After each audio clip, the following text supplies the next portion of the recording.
જય સીતારામ, સ્વાગત છે મારી યુટ્યુબ ચેનલમાં તમારું। આજ તો આપણે બનાવીશું પાણીપુરીનું પાણી। તે માટે છે ને આપણે જગ લઈ લઈશું। જગમાં આપણે મસાલા લઈ લઈશું। કોથમીર, ફુદેલો, તીખા લીલા મરચાં।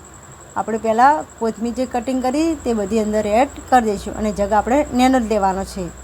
એમાં આપણે જે ફુદેલો કટિંગ કર્યો તે પણ બધો અંદર એડ કરી દઈશું અને આપણે 5 જેટલા લીલા મરચાં લીધા તીખા તે પણ બધા અંદર એડ કરી દઈશું અને આપણે ઠંડુ પાણી વેડીશું।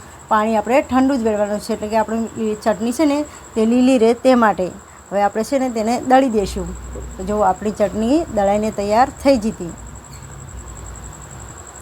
હવે આપણે એક વાસણ લઈ લઈશું। એમાં આપણે 2 લોટા જેટલું પાણી એડ કરીશું। આ પાણી છે ને તમે 2 લીટર જેટલું બની શકે। આપણે જે ચટણી દળીને તૈયાર કરી તે બધી અંદર એડ કરી દઈશું। તમારે આ ચટણી મેં 1 લીટર પાણી બને તેટલી તૈયાર કરી, તમારે આની 2 લીટર બનાવી હોય તો પણ બની શકે છે। તો આપણે જગમાં જે હતું તે જગને પણ ધોઈને પાણી અંદર એડ કરી દીધું અને તેને પણ સારી રીતે આપણે મિક્સ કરી દઈશું। હવે આપણે જે મસાલા અંદર એડ કરીશું। કાળું મીઠું આખું, બાજિયા જીરું શેકેલું,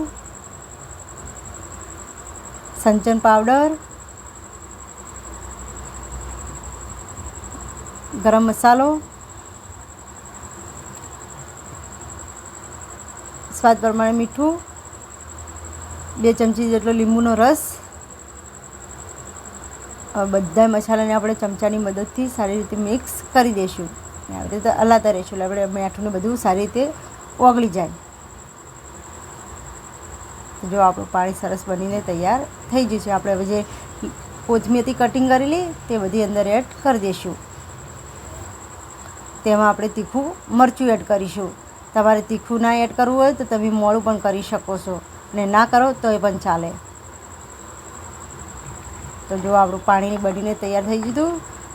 તો આપણે કયા કયા મસાલા લીધા તે તમને બતાવીએ। મીઠું, બાજિયા જીરું, સંચન પાવડર, ગરમ મસાલો, લીલા ધાણા, ફુદેલો, તીખા લીલા મરચાં, લીંબુ। તો આપણું પાણી બનીને સરસ તૈયાર થઈ ગયું। તો તમે મારી યુટ્યુબ ચેનલ ઉપર નવા આવ્યા હોય તો મારી ચેનલને સબસ્ક્રાઈબર ના કરી હોય તો સબસ્ક્રાઈબર કરી દેજો। જય સીતારામ।